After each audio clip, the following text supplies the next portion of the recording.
Hello, my name is Timothy Sean Coffey.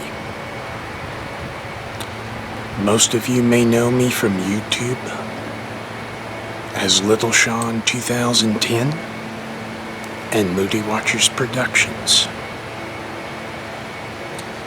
Today, my friends and family, I come before each and every one of you to tell a story that has to be told.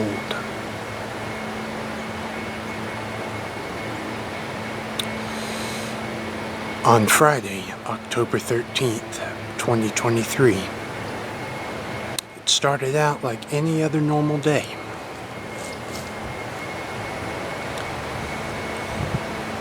I went down to my place of employment to meet my mother to have ourselves a little mother-son date at Texas Roadhouse.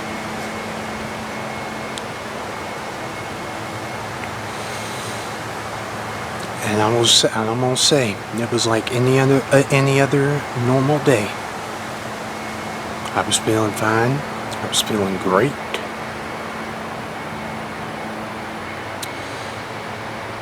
Then Saturday, October 14th, 2023 came around. I suddenly woke up at around 7:20 that morning with severe heartburn. Then I went to the kitchen to try to get me some ice cold water to see if it would try to calm down my heartburn. Well, apparently it didn't, because the next thing I know, I'm picking up a trash bag and I'm puking my guts out. And this would last well into Sunday. And I'm going to say, I threw up and dry heaved so bad that I really started feeling weak. And I don't remember exactly, but I believe it was on Saturday night that I threw up again and dry heaved so bad that I started coughing up blood.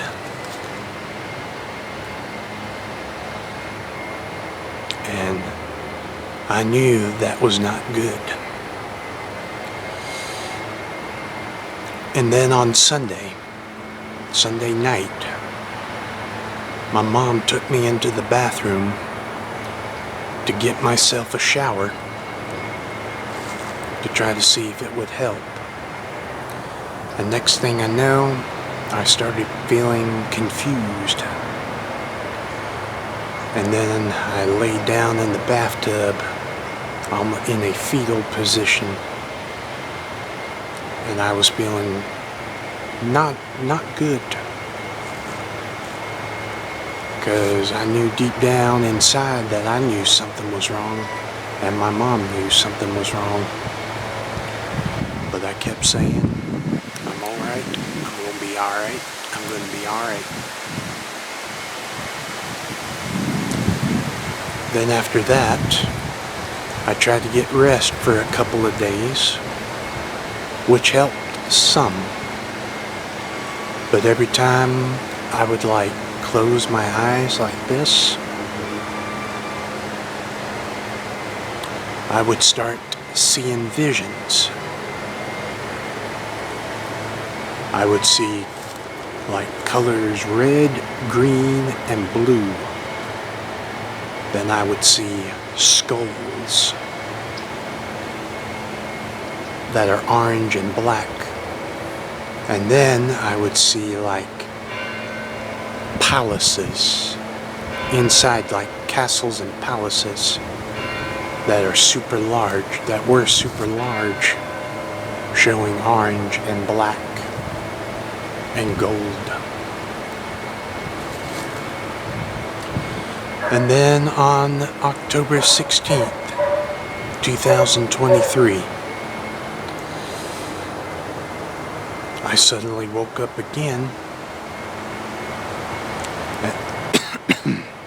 and when I tried to get up, I suddenly started going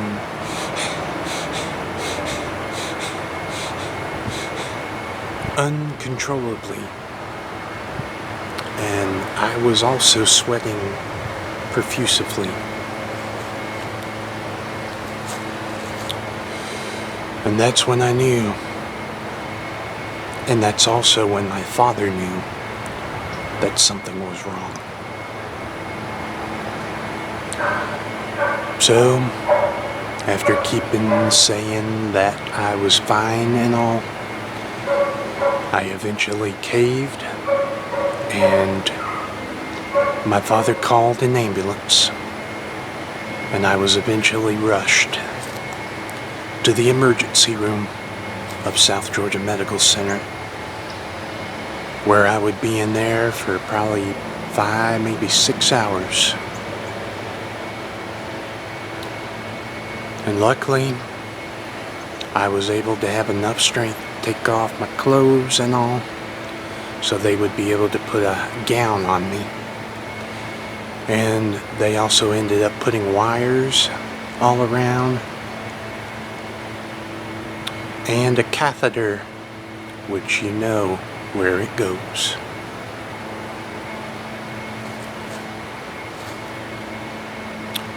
And then, about maybe 6 hours later, I was eventually moved to the 4th floor of South Georgia Medical Center's Dasher Heart Center.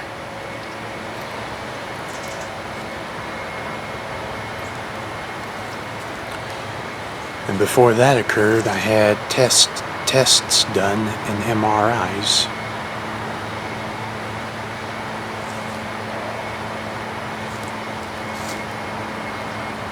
And they knew something wasn't right.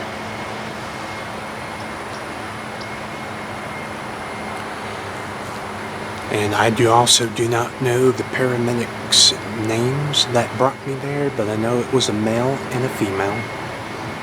And I'm going to say they were so kind.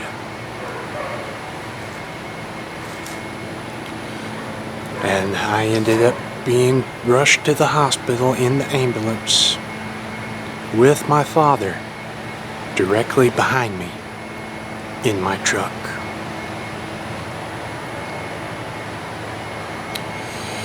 So after tests were done and MRIs were done, I was eventually moved to the 4th floor of South Georgia Medical Center's Dasher Heart Center in room 2418, where I would be there for probably a week and a half.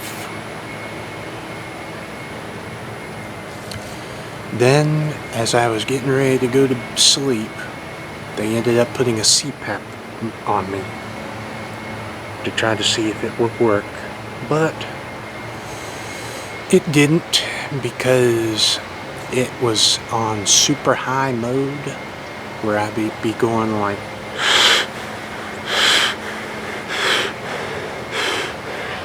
and I tried to get my parents so I could say something, but they wouldn't let me take it off, and I was really, really agitated.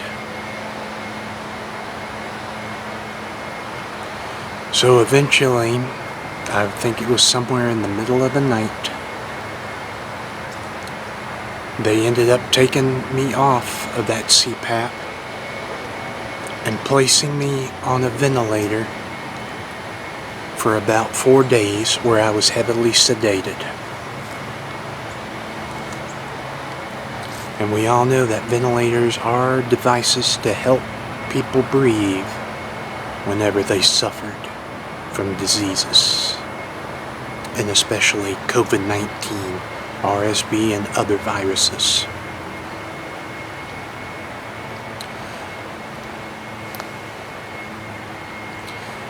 And there was at this one time where I don't think I remember much, but I was told that I had been waking up almost like in a panic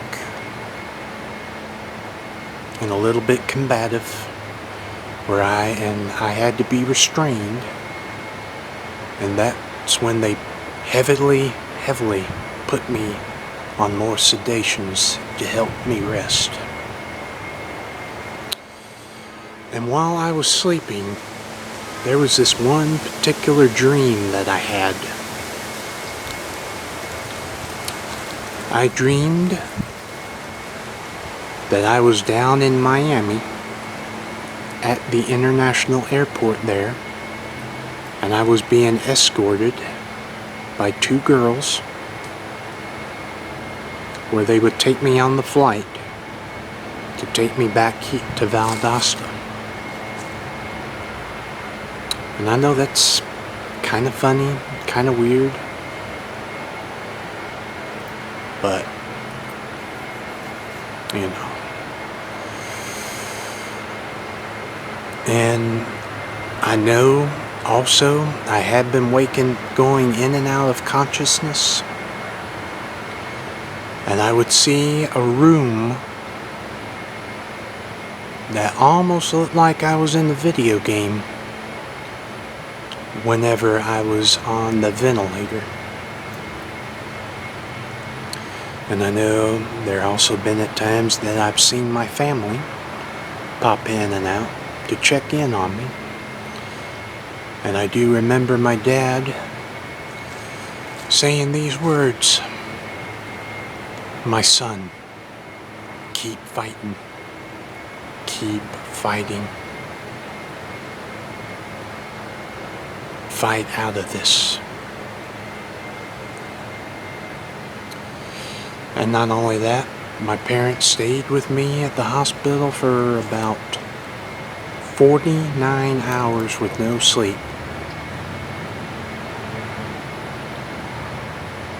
Because I know how grieved they were, and they were sad that I had to suffer this.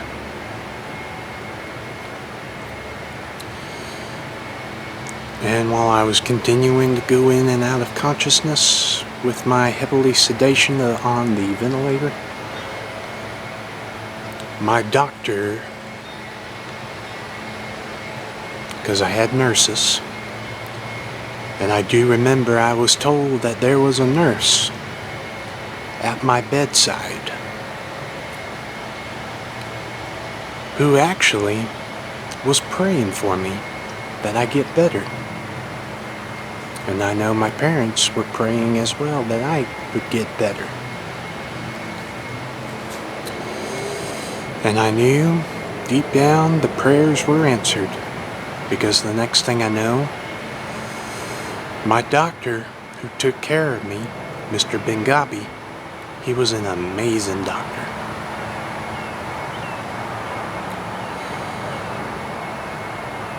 He told me that I had suffered from rotavirus, which turned into sepsis, and then into septic shock.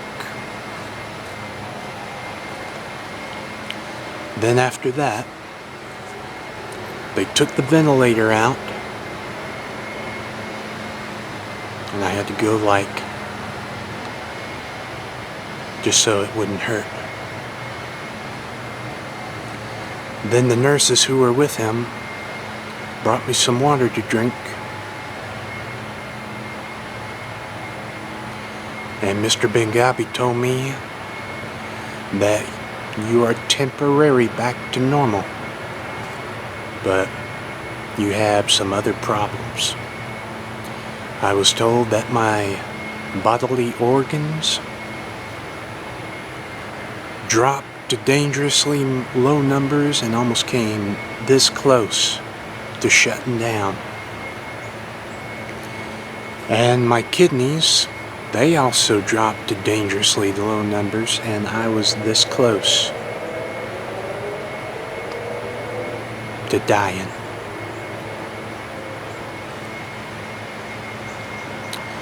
But my Creator, who is up there in the other dimension, heard their prayers, and He can work in mysterious ways. And I know deep down, in spirit, He told me, my child, I am not ready for you to come home just yet. You have more work to do, and I got more plans for you. And that's when I knew He brought me back to life. And I'm going to say this, that if I would have passed from this world and went to be with Him, I know it would probably not sit well with my friends and family. But the Lord, I knew, was not ready for me to leave just yet. He had more work for me to do.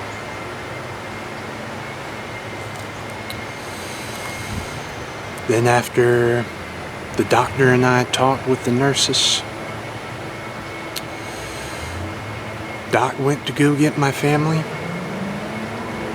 and he brought them in, and I said these words to my family. I'm going to say it how I was when I was laying in my hospital bed. I said these. Hi. Hello. How are you?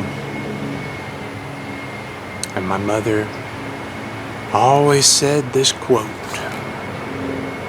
She says these words, that I am blessed and well, highly favored, fearfully and wonderfully made, and so are you.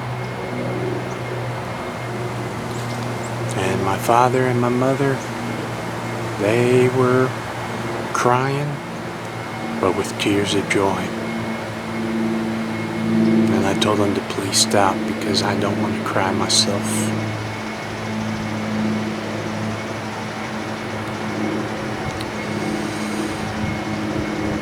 And they stayed for a little while, but had to go because the emergency room had certain hours you had to attend by. So I was in the hospital all by myself for the remainder.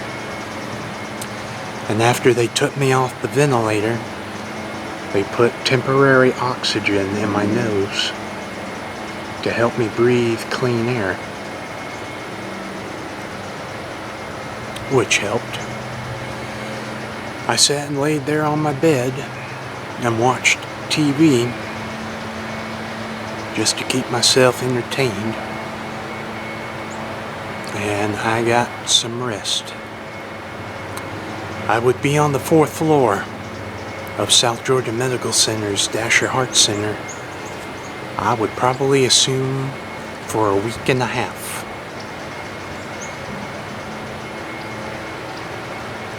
And I was also told that my arms right here and my hands, like these, they were swelled up pretty bad. I would say they were swelled up just about that size.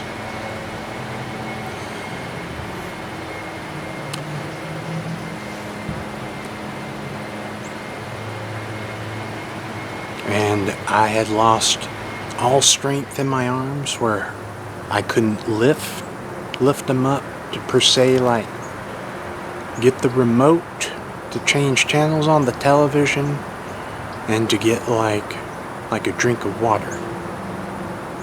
So the nurses who were on call in the emergency room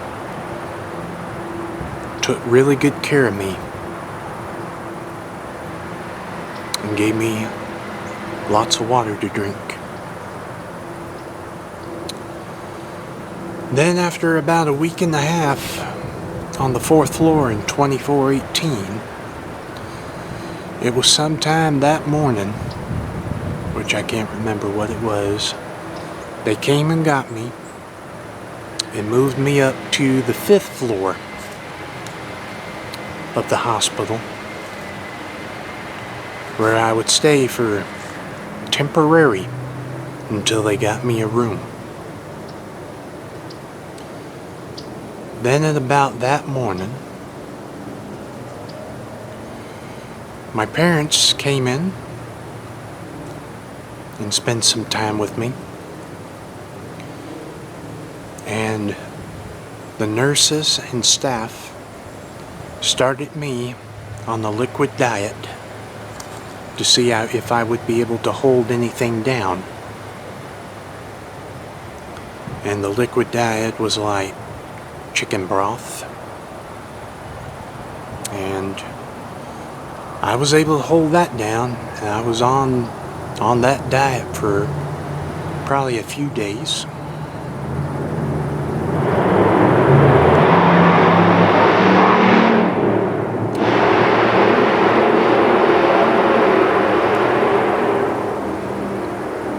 Heavy drivers.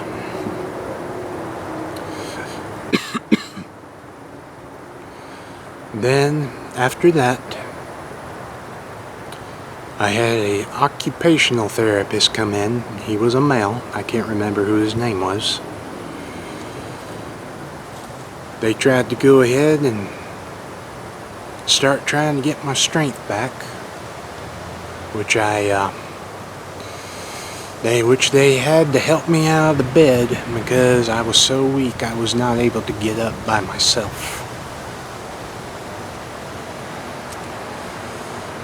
I believe I did like marching exercises and arm exercises, which helped a little bit, but I was not able to do it for long because I was still weak. And then after that, probably a few hours later, I was eventually moved from the 5th floor of South Georgia Medical Center's Dasher Heart Center, and I was eventually moved over to room 429 on the 4th floor on the north side of South Georgia Medical Center. As most nurses and staff know, as 4 West, where I would be there for 3.5 weeks. I don't remember all the nurses who took care of me, but there was a couple of people, or 3 people that I do remember. One was named John, the other one, Mr. Jones, and the third person, Ireland. And I'm going to say the nurses who took care of me throughout the 3.5 weeks I was in 429 were fantastic. And I had lab work done every few hours.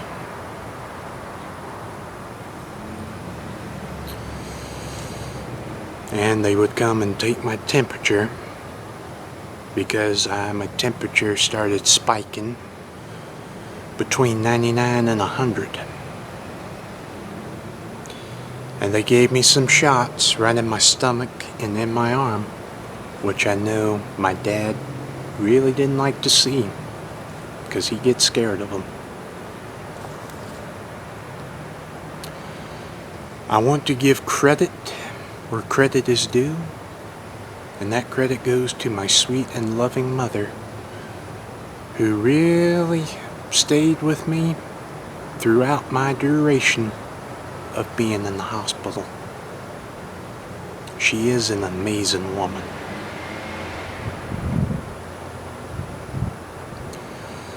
I was temporarily on bed rest for probably a few days. And then after my liquid diet, they started letting me take in real food from the hospital, which I must say, for breakfast, lunch, and dinner, the food over there at SGMC is fantastic. And plus, I was on 24-hour fluid restrictions for safety of my kidneys. And also, I had some pastors come and visit with me and prayed with me, which I give them credit to. And the doctors I give credit to was Bonus, which he was a very fast and quick person, which he would be in like 10 to 15 seconds. And Valdez, and I believe the other was Garcia. They were amazing doctors. And then, probably a few weeks later, I started having physical and occupational therapy with 3 of the most amazing people, which were females and 1 male. I had to try to get my walking back, which they put me on a device that would help stand me up, and I would have like handles to hold on to and try to get walking in. And then they also helped me with my arm strength. And I want to say they were amazing.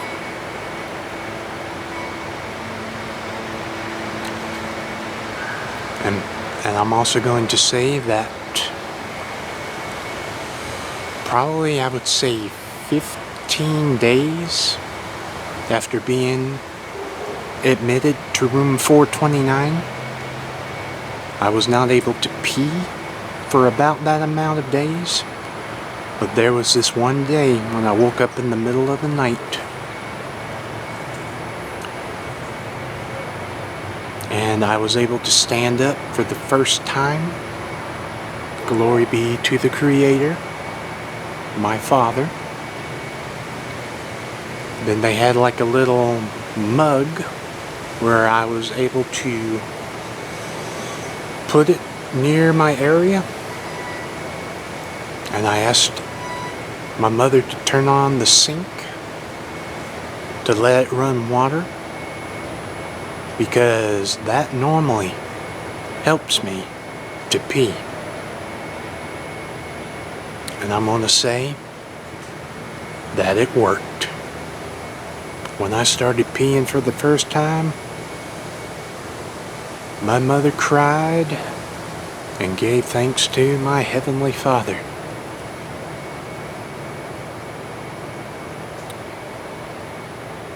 And she couldn't stop crying because she was so happy. And plus, with my kidneys, I had to go to dialysis 3 times, if I remember, were Monday, Wednesdays, and Fridays,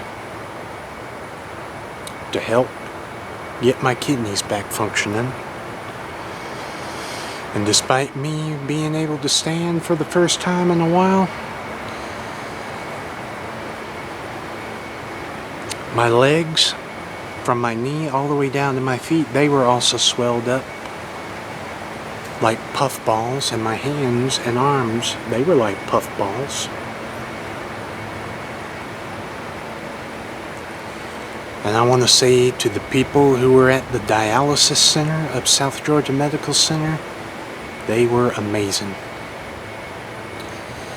Then comes the funny part where you're laying on your back for so long that you're unable to have a comfy spot, and that comfy spot really started to hurt, and that is my tailbone.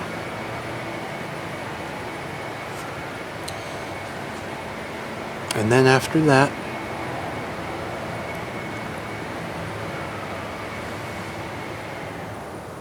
if I remember, then after that, I had to have one IV put in me for a few weeks. Then after that, it was switched from my right over to my left arm, and then to inject the medicine to help flush the certain bacteria out of my system.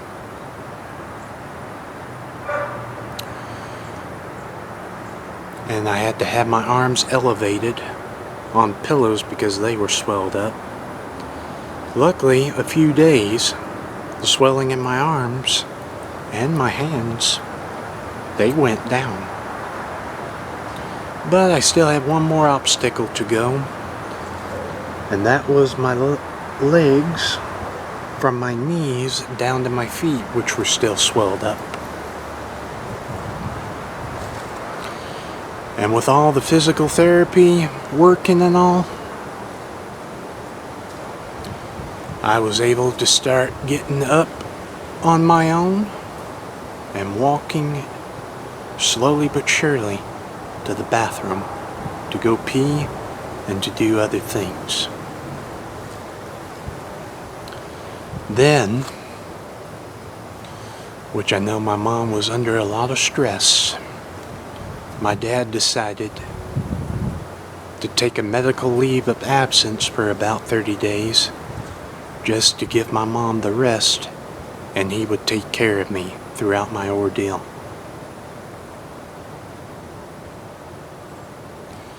And not only that, he even brought my computer in there just so I would be able to keep being entertained for the time being. Then, I never thought I would see the day. I was able to, my strength had returned just enough for me to eventually put on some shorts and eventually remove the hospital gown, and I was able to fit into a long sleeve t-shirt, which made myself a lot more comfortable. And then, not only that, I was able to start laying on my left side and my right side to give my sore tailbone a break, because it was still sore.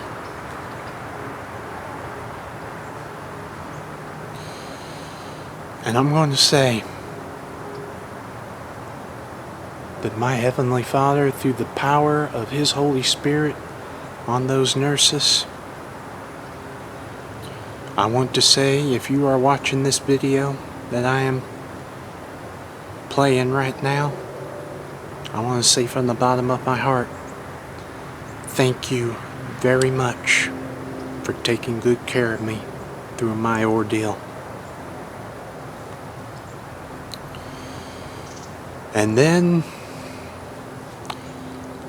after 3.5 weeks in the hospital, on November the 7th, 2023, when my dad came to take my mom home, I was up in my room by myself, putting more videos to set up together.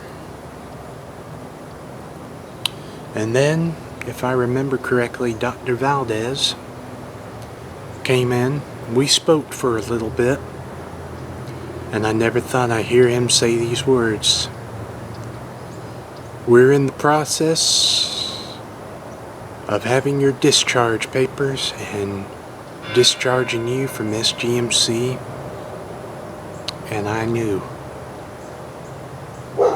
that I was ready and eagerly ready to get out of the hospital and to go home. Because one, through my ordeal, I've been having restless nights. I would go to bed at like 8:30, 9 o'clock, maybe 10. And I would wake up probably around 1 and sometimes wouldn't go back to sleep till almost 6, 7, 8, or 9 a.m. And I do remember this one time I was laying down to go take a nap, and the doctor came in and spoke with my father, which was Mr. Valdez. He tried to wake me up, and he was unable to do that because I was tired. I had quite a lot of restless nights in the hospital. And then after that, after I had my last meal and my dad got all the things together to put in the truck, after finishing my meal, my one last meal from the hospital, I said goodbye to everybody. I went out of my room, closed the door, which one thing I need to discuss. While I was still there,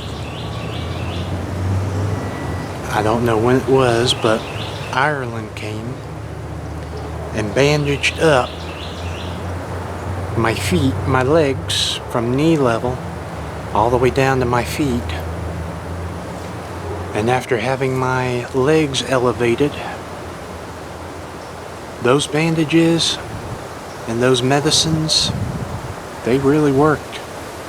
Because the next thing I know, the swelling in my feet and my legs, they went down, thanks to my father and his spirit through those nurses. And also, once again, after having my catheter for my dialysis taken out and rested for a few, I had one final meal before I was able to eventually get up from my bed, grab a little bit more stuff. I was able to walk out my room, close the door behind me, and sat down in the wheelchair, which you are supposed to do when they discharge you. I sat down, and everybody, Ireland came back along with my dad, and they knew I was ready because they saw me sitting in the chair. Then they came and got me and wheeled me over to the elevator, which I don't know if most of you know. I had a fear of elevators when I was young because I don't know what would happen if the unexpected occurred. So I just was like, when it went down. And then after that, I was wheeled through the north entrance of SGMC. I sat with Ireland. I even cried a little bit because I said, it has been so long. Then my dad pulled up, and Ireland wheeled me over close to the truck to where I was able to get up, and I was able to get into the truck,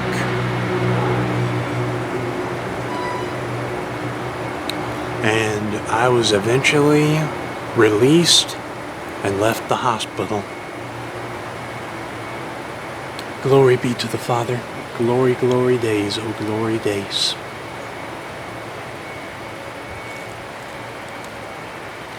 Then I went down to my place of employment, Texas Roadhouse, which I worked, to get reacquainted with everybody and to share more updates on how I was doing.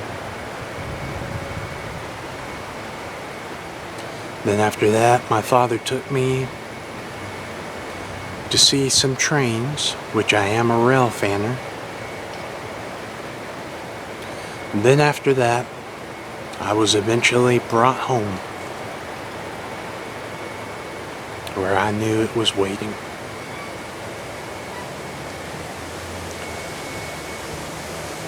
And my sheets that were on my bed and my pillowcases, where I had the profuse sweatness occurring, they were all taken out, thrown away, and I had new sheets put on and new pillows. And then I decided to lay down and take myself a little nap at around, I would say, 2:30, 3 o'clock. And I knew I found a comfy spot, because whenever I hit that pillow and laid down like this, I was gone. I was instantly in a deep sleep.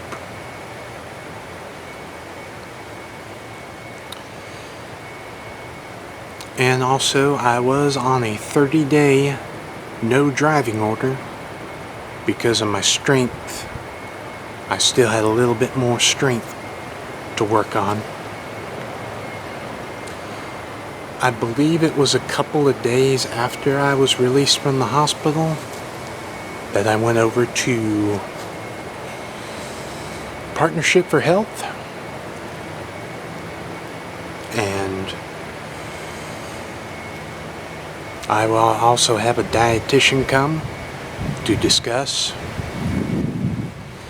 my diet plan, my dieting plan. And she said, if I remember correctly, that I'm not able to have any more sodas except ginger ale on certain sporadic occasions. Nothing but water, no lemonade, no lemons, oranges, orange juice, tomatoes, strawberries, raspberries, blackberries, no hot sauces, no fried foods, and no tomatoes.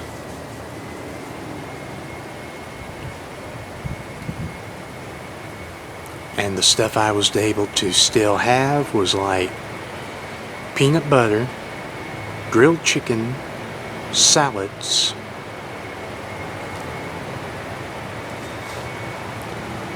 beef tips, potatoes, no more pork, such as bacon, except turkey sausage and pork sausage, which to this day I'm still able to hold down.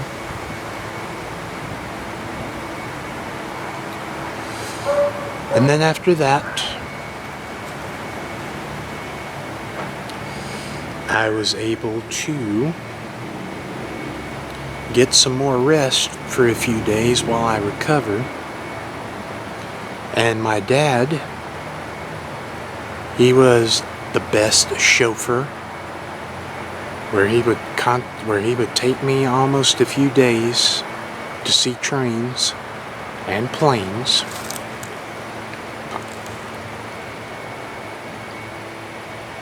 And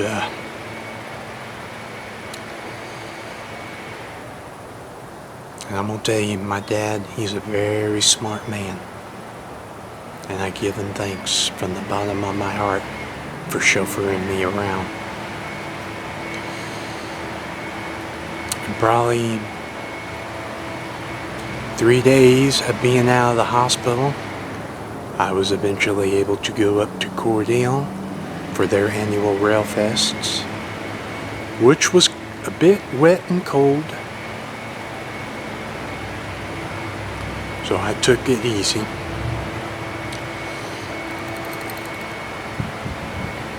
And from the time I got out of the hospital, for probably maybe 10-15 days, I had to use my walking stick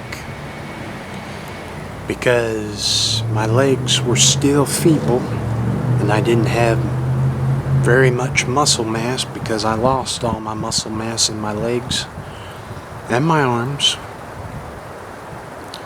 which that prompted me to be on temporary home nurse care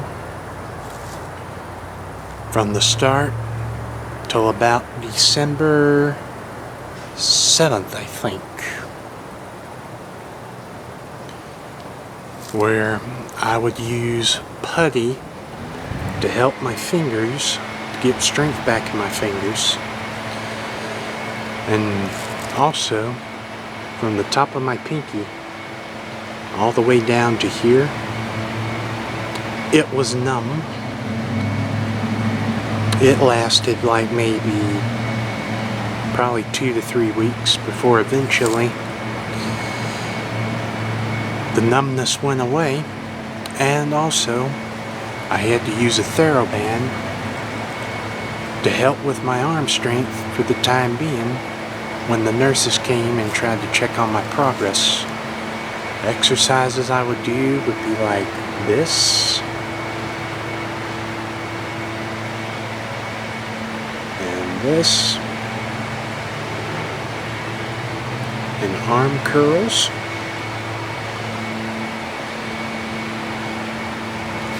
which on the very last day of the nurse home care said that my arm strength and my leg strength were back to normal, which I give thanks to my Father. Then I went to the kidney doctor to see Dr. Eubonis. After waiting for a few, we were eventually called and into his office, where he had 2 computers, like a wraparound, and he was astonished at what he saw. He told my father that the normal kidney function is at 60%, and he saw that my kidney function was 65%, which was outstanding. And that was the first and only time that I went to him and left. And to this very day, I still have to get lab work done, and I'm going to doctor's appointments to check on my progress to see how I'm doing.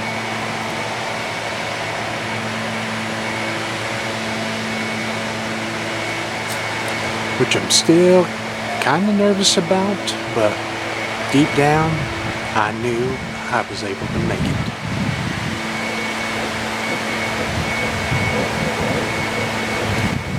And probably I would say 24, maybe 25 days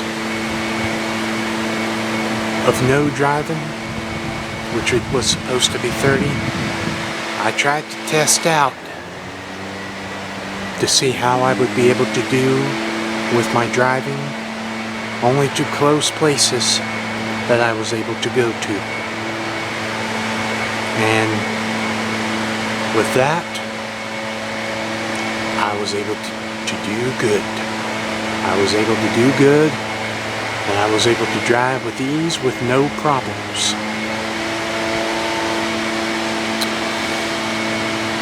And then when the 30 days came around, I was able to start driving back to normal, which would also be my dad's last day of medical leave, which we went to Folkestone to see trains before he had to go back to work that day. And from December 1 through 25, I was able to return back to what I love, and that is to watch trains and airplanes, ranging from Moody Air Force Base to Valdosta Regional Airport to my home territory, which is at the Diamond off of Savannah Avenue.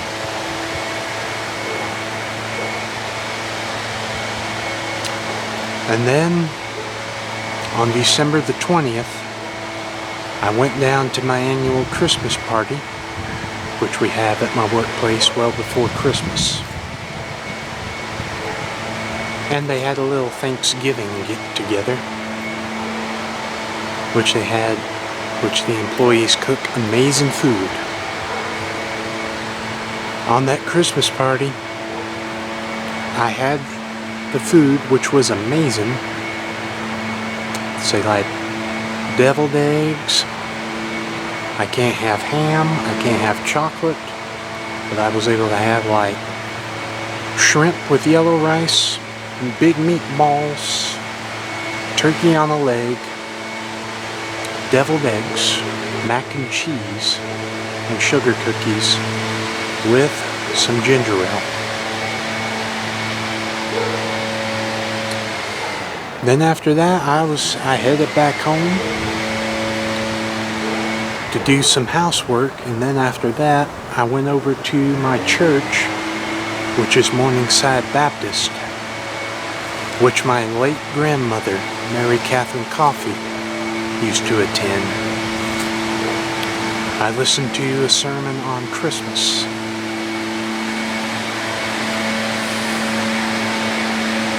And it was really cold that night, even though I had a suit and button-up shirt. Then as they were just about finished singing the hymn, I suddenly got a feeling, which was not good. If you see what my finger is doing, that is a sign that I started getting dizzy. And then just as the service ended, next thing I know, I'm seeing my food that I ate from earlier today. I did it like one time, and after that I really started sweating and getting really cold. So I waited for a few minutes before I had enough strength to get into my truck and drove home. I rested for probably a few hours, like maybe 5. And then at about 1:45, after tossing and turning, the dizzy spell came back, and this time the dizziness was so severe that I eventually ended up puking again, which finally calmed me down. And then after that, I was eventually taken back to the emergency room just for observation, and they ended up having to stick me with some IV fluids to try to get my sickness to calm down. Probably about maybe an hour and 30 minutes, I was eventually released to go home, where I would rest. But there was this one thing that I still had to get rid of, and that was diarrhea. Because I do remember while I was taking a nap, I woke up in kind of a shock because I suddenly had like watery brown substance come out of my you-know-what, my butt, which it would go to my underwear and my pants and eventually into my bed sheets. So I ended up taking the bed sheets off to wash them, and then after that I put the bed sheets back on,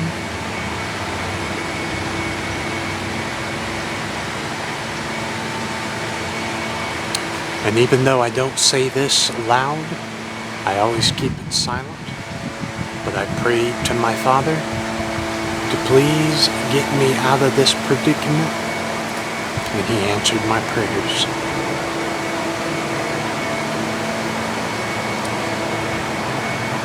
And after this horrible ordeal, After being out of Texas Roadhouse and work for about 73 days, on December the 26th, I eventually made my return to work. Glory be to the Father. I originally was a busser at Texas Roadhouse, where I would be for 5 years. And eventually, due to my arm strength, I'm not able to lift up like heavy bus pans and heavy trash cans anymore. I am now doing silverware, which my mother is doing, which we got through there, and we had eventually had her hired on, where I am now rolling silverware with her to this very day.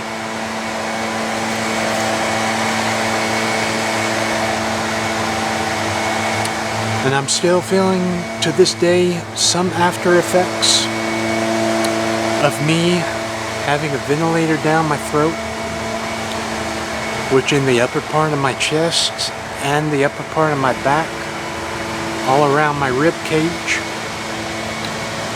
I have a little bit of soreness, but every few minutes I would have to sit down and rest my back, which eventually it worked.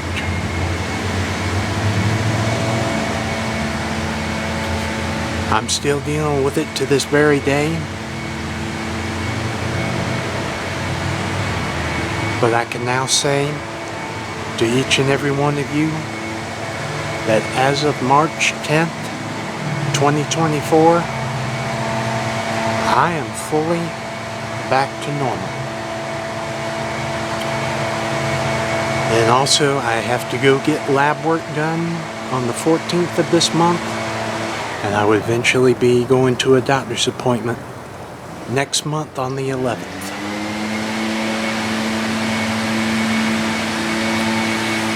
I don't know how long this duration is going to be, but viewers, I'm going to say this. My friends and my family, I am now going to be taking my health seriously. And to my fellow aviation and rail fanning friends of Little Sean 2010 and Moody Watchers Productions, I have announced the following. Starting from this day forward, on Wednesdays and Saturdays, I will be plane spotting at Moody and Valdosta Regional Airport. On Saturdays, depending on which weekend, I will be doing trains along with my visit to the airport. Starting from this day forward, on Mondays, Tuesdays, Thursdays, and Fridays, I will be going out for walks, and I will be getting my health back to where it needs to be. Because in the hospital, I was sitting at 234.4 pounds. And when my first doctor's appointment came around, they weighed me on the scale,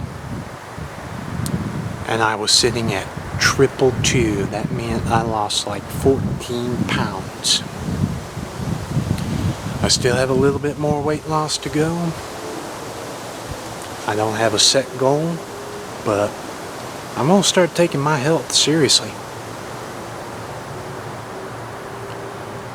And I want to say to the nurses of 4 West and SGMC's Dasher Heart Center, the emergency room, from the bottom of my heart, I would like to say a very special thank you for each and every one of you that took care of me through this ordeal. And I want to say I came this close to dying from sepsis and septic shock. If my dad would have waited till Tuesday to bring me in the hospital, I would not be standing here talking to each and every one of you, my friends and my family. And it was a good thing he brought me in that Monday, because the nurses got right on it and took care of me. And I am so grateful that God has given me a second chance at life. And for those of you wondering how I coughed up blood, I have now found out that I have stress ulcers. And I don't know how long it'll take for these to go away.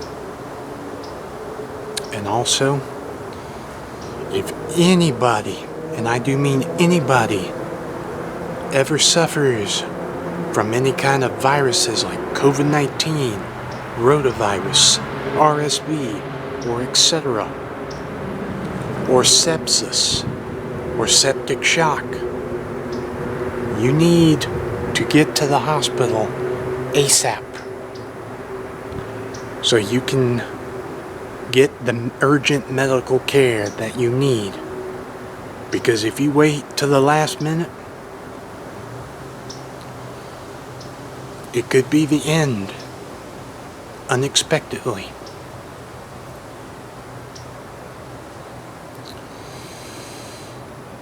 And I'm going to say one more thing before I leave tonight. Take your health seriously. You got a lot to live for. Because God can work in mysterious ways.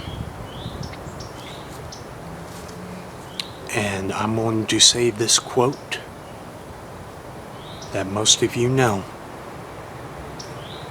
If you are proud of Him, and if you believe in Him, and if you are a recipient of a miracle, keep praying to Him, because you'll never know. Prayers will become answered.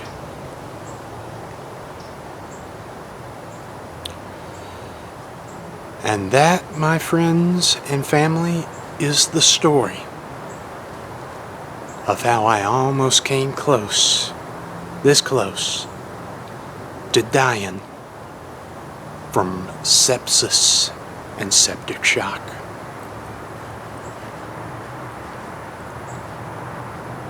And viewers, my friends and my family, I want you to remember this quote.